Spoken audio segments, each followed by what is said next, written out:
In the heart of an old wooden house, where the floorboards sighed under quiet footsteps and the air always smelled faintly of cinnamon and stories, a strange little drawer waited. It was not in the kitchen, nor in any bedroom or hallway. This drawer hid inside a forgotten cabinet tucked beneath the attic's slanted roof, behind boxes of winter scarves and one-eyed dolls. The cabinet had no handle, no keyhole, and most curious of all, it never gathered dust. While the rest of the attic lay sleepy and still, wrapped in cobwebs and the hush of years, the drawer seemed to shimmer, just slightly, like it was holding its breath.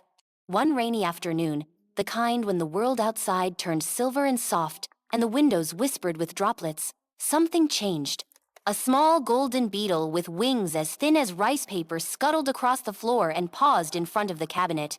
Its eyes sparkled with knowing, and its tiny legs tapped the wood once, twice. The drawer gave a faint tremble. Downstairs, 7-year-old Mira traced her finger along the patterns in her storybook. Her parents were busy unpacking the last boxes from their move into this creaky house. Mira didn't mind the quiet. She liked the way the house made sounds, like it was always talking to itself. But today, a tickle of something strange brushed her cheek, like a breath of wind that came from nowhere.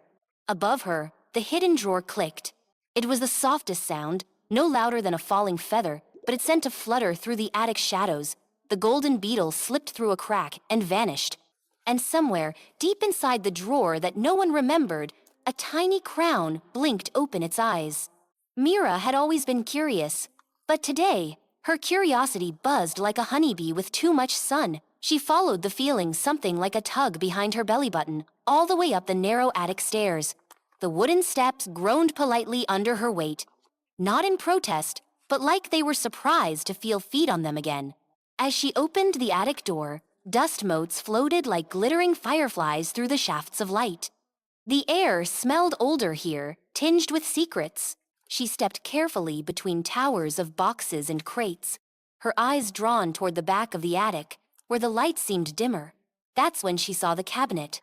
It was small, painted in faded blue with chipped gold along the edges. She couldn't explain why, but her chest gave a soft thump when she saw it. Something inside her whispered, "There, that's it." Mira knelt in front of it. No handle, no keyhole, just smooth, silent wood. She pressed her fingers along the edge, feeling for anything, a catch, a groove, even a wobble, but the drawer didn't budge. Still, she didn't leave. Instead, she placed both palms gently on its surface and closed her eyes. The attic seemed to hold its breath with her, then flutter. A tickle of warmth, like the breath of a kitten, brushed her hand. Slowly, the drawer slid open. Only a crack, but enough to make her heart skip. Inside, tucked neatly between layers of deep blue velvet, lay a crown no larger than a teacup. It shimmered with tiny crystals and curious carvings shaped like stars, leaves, and moons. Beneath it, a tiny silver bell sat nestled beside a folded note. The note read, "To the finder. The queen awaits. Ring the bell when the moon has blinked once. Only the kind may enter." Mira blinked. What did it mean, the moon blinking, and why her? But the crown seemed to hum in her hands as she lifted it, lighter than she expected, warmer too, like it had been waiting for her. She set it gently on top of her head. Nothing happened. She looked around, half expecting fireworks or music, but the attic stayed still. That night, long after bedtime, Mira sat by her window with the crown tucked beneath her pillow. Clouds drifted across the moon, and for just a moment, the light dimmed and brightened again like a wink. A blink. She hurried to the attic. In her hand, the tiny bell chimed with the gentlest sound, soft as a snowflake. At once, the cabinet drawer slid open wide, revealing not just the velvet lining, but a swirling spiral of light that seemed to dive deep, deep down, far deeper than any drawer should go. The air shimmered like glass, and the scent of jasmine and pine filled the room. Without thinking, without even being afraid, Mira stepped inside. Down she fell, but it wasn't like falling. It was like being carried by wind and stars. Lights blinked past her glowing creatures, floating feathers, upside-down trees, and rivers made of song. She landed softly on something springy, like moss, and opened her eyes. She was in a forest, but not one from her world. The trees were taller than houses and wore cloaks of silver bark. Their leaves glowed faintly, and their branches twisted into delicate archways above her head. The air was warm, and somewhere, a waterfall whispered like a lullaby. From between the trees came a rustle. Mira turned. Out stepped a girl no bigger than Mira's thumb, her dress stitched from flower petals and her shoes made of curled leaves. Her wings shimmered, not like a butterfly's, but like thin glass reflecting moonlight. On her head sat a crown much like Mira's, only tinged with lavender. The tiny girl bowed her head and raised her hands in welcome. Behind her, others emerged, dozens of small folk, with eyes like polished stones and voices like wind chimes. They circled Mira gently, smiling with wide, curious faces. The tiny queen touched her own crown, then pointed to Mira's. They understood each other. Mira was in the land of the hidden drawer, a secret world meant only for those who carried kindness in their hearts and curiosity in their bones. A world that opened only when the moon blinked and the bell rang true. But all was not well in the hidden drawer. As they walked together through the glowing forest, Mira saw signs of trouble. Trees had started to wilt. Petals had lost their color. A soft sorrow hung in the air, like the sigh of someone who had waited too long. The tiny queen pointed toward a distant mountain, jagged and dark against the soft skies. "There," they said without speaking. "There lies the forgotten crack." It was a place where stories leaked out, where memories disappeared, and kindness was swallowed up. Long ago, something had broken beneath that mountain, a seal, a promise, maybe a dream, and the sorrow had been growing ever since. The creatures of the hidden drawer had done what they could, but the crack had widened. They needed help. Mira felt something tighten inside her chest. She was just a girl. She didn't know how to fix a crack in a mountain or heal sorrow. But the tiny queen took her hand and placed a crystal seed in her palm, smooth and glowing softly. This, Mira understood, was hope, not the kind you could see, the kind you had to believe in. The queen led her to a glimmering path that wound through the trees like a silver ribbon. Along the way, Mira saw wonders, a lake of lanterns that floated without flame, deer with wings like dragonflies, mushrooms that whispered old lullabies. The beauty made her chest ache, but at every turn, the land seemed tired, like it was holding on with its last breath. They reached the mountain at dusk. It loomed above them, sharp and silent. A heavy mist curled around its base, thick with forgotten dreams. The path grew narrow, winding up steep ridges. The air grew cooler, and Mira's hands trembled, but she held the seed tightly. At last, they stood before the crack. It was not large, just a jagged line in the mountain's heart, but it pulsed with cold. From it came a sound, low and whispery, like voices that had forgotten how to sing. The creatures dared not go closer. Only Mira could cross. She stepped forward. With every step, memories brushed against her, some hers, some not. A baby's laugh, a lost toy, a song sung on a swing. The mountain tried to pull them away, tried to make her forget who she was, but Mira held tighter to the seed. She remembered the crown.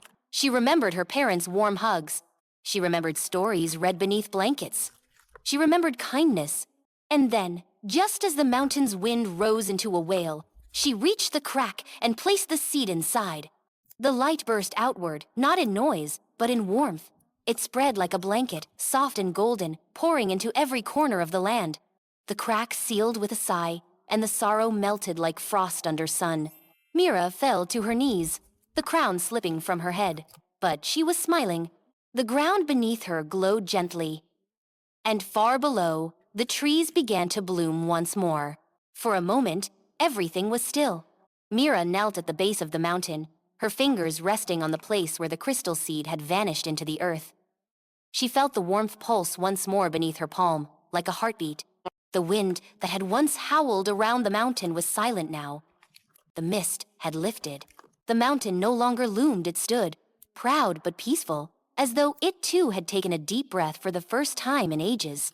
Behind her, the tiny queen and the forest creatures stood in hushed wonder. Their wings trembled gently, their glowing eyes wide with amazement and hope. Flowers were already blooming at their feet, soft purple and blue petals unfurling toward the light that now streamed through the clearing. But something still tugged at Mira's heart. A rustle, quiet but sharp, came from behind the trees. Mira turned quickly, her eyes scanning the forest edge. At first, she saw nothing, only the swaying of new leaves, the flicker of shadows. Then she noticed it. A figure. Unlike the tiny queen and her kin, this one stood tall as Mira. Its body was dark, almost like the shadow of a person rather than a person itself. Where its face should be, there was only a swirl of fog. It stepped forward, slow and gliding, and with each step, the flowers beneath it withered. The tiny creatures gasped. The queen stepped back, her hand reaching toward Mira in warning. Mira stood, heart thudding. She knew this was no friend. This was something else, something that had come from the crack. It had not vanished with the sorrow. It had been waiting, watching. The figure raised its arms, and a cold wind rushed through the trees. Leaves flew, the light flickered, and a chill swept across Mira's skin. Her crown slipped further, but she held it fast. She didn't run. Instead, she stepped forward. The figure spoke, but not with words. Its voice filled her mind, a whisper of doubt and fear. You do not belong here. You are small. You cannot fix what is broken. Mira's knees wobbled, her fingers curled tighter around the crown. The whisper slithered again. You will forget. They all forget, even queens. She shook her head, but the voice crept deeper. This world is not yours. It never was. You are a guest in a dream. Leave before you are forgotten too. Mira took one step back. The wind grew colder. Behind her, the forest folk huddled together, their tiny lights flickering.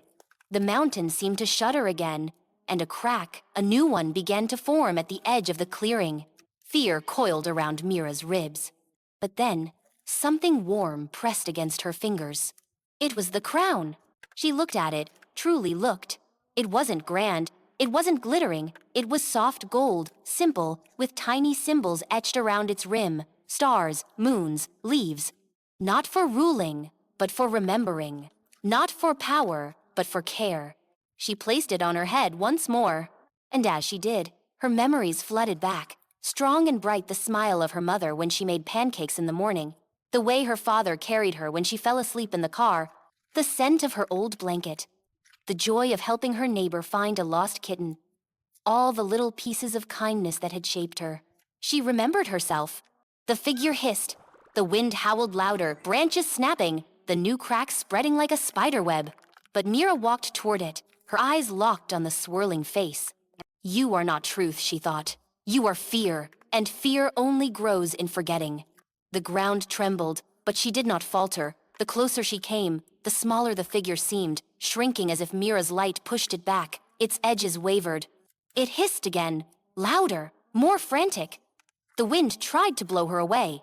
But then Mira raised her hand and spoke not with her mouth, but with her heart. She didn't fight the fear. She felt it. And then she forgave it. The swirling face blinked. And then, slowly, the shadow crumbled. Not shattered, crumbled like dry leaves in the sun. It didn't scream, it didn't thrash. It simply faded piece by piece, until there was nothing left but a soft hush.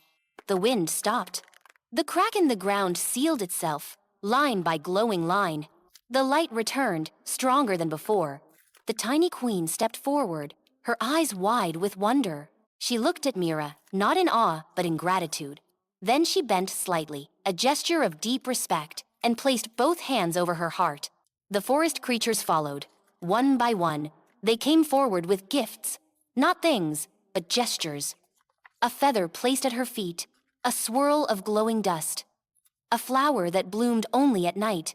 They sang not with words, but with harmony, a music that seemed to grow from the ground and the trees and the sky. Mira felt it wrap around her like a warm blanket. The song carried her upward, not with wings or wind, but with belonging.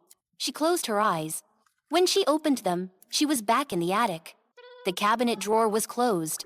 The bell rested quietly beside it, silent. The crown still sat gently on her head, but something had changed. It felt stiller, as though it had done what it needed to do. Mira stood slowly. The attic was just an attic again, dusty, quiet, ordinary. But she knew better. She walked downstairs, crown in hand. Her parents were still unpacking, laughing softly as they sorted books into shelves. Everything looked the same, but Mira felt different, like a lantern had been lit inside her. That night, she placed the crown back into the drawer. As she closed it, the golden beetle scuttled by the door and paused, just for a moment, its eyes glinting in the moonlight. Then it vanished once more. Mira smiled. The hidden drawer would always be there, waiting, watching, for the kind, for the brave, for those who remembered who they were. The days that followed moved softly, like the quiet flutter of pages in a story well told. Mira went about her world as she always had. She brushed her teeth, helped her parents unpack, played with the neighborhood kids, and read her favorite books by the windowsill, where the light was just right. But something inside her had shifted. She smiled a little more often.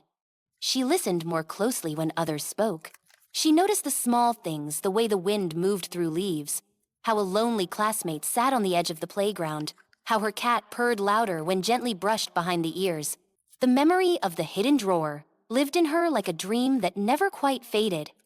She could still see the silver forest, hear the chime of wind-laced songs, feel the warmth of the crown atop her head. But she didn't speak of it to anyone, not because she was told to keep it secret, but because it wasn't the kind of story you told with just words. It was the kind you showed through your choices. One afternoon, Mira visited the attic again. The cabinet was still there, dust gathered now on its edges, and the drawer did not shimmer like before. When she reached for it, it stayed shut silent, still, as though it had gone back to sleep.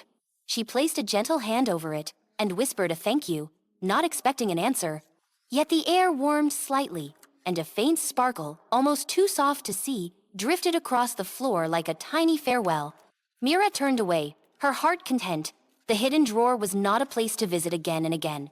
It was a gift meant to be carried forward. She began to see the world with new eyes. When her teacher dropped a stack of papers in the hallway, Mira was the first to kneel and help gather them. When a little boy cried on the school bus after losing his lunchbox, she shared her own sandwich without hesitation. When her neighbor's dog got lost, she stayed out in the rain, calling its name until it returned, tail wagging and soaked. These were not grand deeds. They were small, tiny even. But Mira understood. Now kindness was a kind of magic, quiet but strong. It mended things. It stitched invisible threads between people. It healed cracks that could not be seen. One morning, a letter arrived. It was tucked between the pages of her favorite book, which she was certain had been closed since the night before. The paper was soft and folded precisely. Inside, in handwriting as elegant as wind-written frost, were just 5 words: "You are still our queen." Mira pressed the letter to her chest. A soft glow filled the room, as brief as a sigh, as lasting as a promise. That evening, she gathered her courage and did something she hadn't done since moving into the house. She stood at the front of her classroom and shared a story during show and tell. Not the full tale, not the drawer, not the queen, but a story about a mountain that was cracked and how someone small placed a seed of hope inside it. Her classmates listened quietly, even the noisy ones. When she finished, they clapped, not because it was flashy or funny, but because something in their hearts had been touched. Afterward, one girl with tangled braids leaned over and said she wished she could be brave like that. Mira simply smiled and told her she already was. Spring came. The trees outside blossomed in pinks and whites. Birds returned with songs in their throats. Mira planted a tiny garden in the corner of the backyard, just a few wildflowers, a bean sprout, and a ring of moss she found behind a rock. Every morning, she whispered kind things to the soil, and every evening, she checked for signs of growth. One morning, as dew sparkled on the grass and the sun yawned across the sky, Mira found something unexpected in her garden. It was a beetle, golden, just like before. It didn't scuttle away this time. It sat still, watching her with glinting eyes, then raised one leg and tapped the earth once, twice. Mira knelt, careful not to disturb it. Beneath a large leaf, she saw something nestled in the moss. It was a tiny seed, no bigger than a pebble, but it shimmered faintly with the same light that once filled the air of the hidden drawer. She knew at once it was another gift. Carefully, Mira planted the seed at the center of her garden. Not in a pot, not marked with a flag just there, in the soil, where the sunlight was soft and the wind played gently through the grass. She didn't know what it would become. A flower, a tree, a doorway, that didn't matter. What mattered was tending to it with love. And she did. Days turned into weeks. The garden flourished. The tiny seed sprouted a stem, then leaves shaped like stars. It grew slowly, but Mira never rushed it. She watered it gently. She spoke to it kindly. She protected it when heavy rains fell. It became a part of her world. Sometimes, late at night, Mira would sit by her window and look at the moon. She always watched for the blink. It never came again, but that was all right. The hidden drawer had given her something greater than a visit to a magical land. It had given her the crown of her own heart.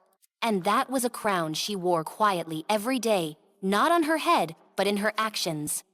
She ruled not with orders, but with compassion. Not with a throne, but with listening ears and open hands. The forest of silver trees remained in her dreams. The tiny queen sometimes visited her thoughts, silent and smiling. The shadow was gone. The crack had healed.